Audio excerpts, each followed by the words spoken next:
रेखा के पिता दिल्ली में किसी तरह अपने और अपने परिवार का पेट पाल रहे थे। पर एक दिन, अरे रमेश, तुम्हारी बेटी के तो समझो भाग्य ही खुल गए। वकील लड़के का रिश्ता आया है। अरे वाह, कब करना चाहते हैं शादी? वो लोग तो जल्द से जल्द ही करेंगे। बाकी शाम को मैंने रेखा को देखने के लिए बुला लिया है। तेरा घर छोटा है तो तुम लोग मेरे घर ही आ जाना। राकेश और उसकी बीवी सारी तैयारी के साथ रोहित और रेखा की शादी कर देते हैं। लेकिन अगले ही दिन, देखो रेखा, शादी भले ही हो गई है, लेकिन तुम ये मत सोचना कि मैं किसी जोरू के गुलाम टाइप रहूंगा। रेखा को रोहित की बात अजीब लगती है। मैं ये तो सोच भी नहीं सकती और ना ही चाहती हूँ, लेकिन शादी के अगले ही दिन इस तरह की बात की उम्मीद भी नहीं थी। रोहित रेखा के मुंह से ये बात सुनकर गुस्सा हो जाता है। अरे, काफी जबान भी चला लेती हो। माँ ने सिखाया नहीं कि पति से कैसे बात करते हैं? रेखा अब चुप रहने में ही भलाई समझती है। रेखा, जल्दी से नाश्ता तैयार कर लो। आज पहला दिन है, सारे काम तुम्हें समझा दूंगी। ये नौकरानी है जो तुम्हें बता देगी कि कैसे कैसे क्या करना है। फिर इसकी कल से छुट्टी है। रेखा भी ससुराल में जी जान लगाकर काम करने लगती है। खाली समय मिलता तो पति के वकालत की किताब उठाकर पढ़ने लगती। ये क्या, जब देखो तब पढ़ती रहती है। अच्छा सुन, कल पिता के घर से 20,000 रुपये लेकर आना। मेरे छोटे बेटे की फीस भरनी है। लेकिन पापा क्यों भरेंगे उसकी फीस? अरे वाह जी वाह, पापा क्यों भरेंगे?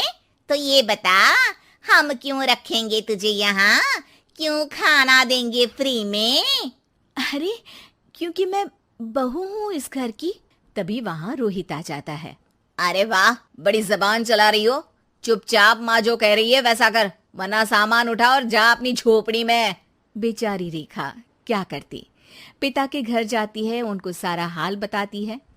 पिता भी जैसे तैसे पैसों का इंतजाम कर बेटी को ससुराल के लिए विदा करते हैं। देखा, अब कहाँ से आए पैसे? अरे बहुत माल है तुम लोगों के पास, बस सीधी उंगली से निकालते नहीं। नहीं नहीं माँ, पापा ने अपनी मोटरसाइकिल बेचकर पैसों का इंतजाम किया है। पता नहीं अब वो ऑफिस कैसे जाएंगे। अरे वाह भाई, ये भी हम सोचे। खैर, जैसे तैसे दिन बीतते हैं। रेखा जहाँ एक प्यारे से बेटे की माँ बनती है, तो वहीं उसका वकालत की किताब में ज्ञान और गहराता जाता है। हे भगवान, बुरे फंसे। ये केस तो लगता है कि मैं हार ही जाऊंगा। देखिए, मैंने आपकी इस केस की फाइल पढ़ी थी। इस केस को जीतना बहुत ही आसान है। वाह भाई वाह, यहाँ वकालत की डिग्री लेकर भी मैं समझ नहीं पा रहा हूँ, और तुमने रोटी बनाते बनाते ही केस समझ लिया। अरे जाओ जाओ, जाकर मुन्ने को संभालो। केस मैं संभालूंगा। ए लड़की सुन, जाकर अपने बाप के यहाँ से 3 लाख लेकर आ। पूरा घर फिर से बनाना है।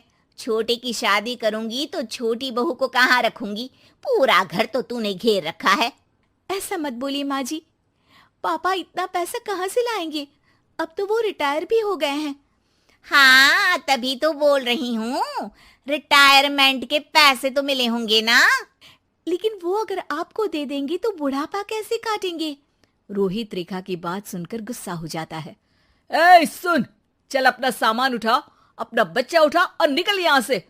रेखा के लाख आग्रह के बाद भी रोहित और उसकी सास उसे घर में नहीं रखते। पापा, मैं तलाक चाहती हूँ। बेटा, मेरे पास वकील के पैसे नहीं है। पापा, आप मुझे वकालत करवा दीजिए, अपना केस मैं खुद लड़ूंगी। इस बार रेखा के पिता भी उसे ससुराल ना भेजकर रिटायरमेंट के पैसों से वकालत करवाते हैं। और फिर एक दिन कोर्ट के बाहर, रोहित, आज तुम अपना ही केस हार गए, वो भी उस लड़की से जिसकी तुमने कभी कदर ही नहीं की।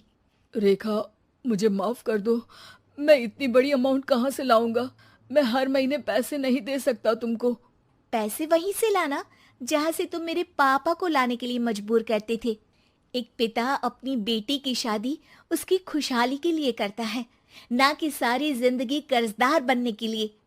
अरे, मेरे ही बेटे की किताब पढ़ पढ़ कर ज्ञान बांट रही हो। वकालत की किताब तो ससुराल में ही पड़ी थी ना।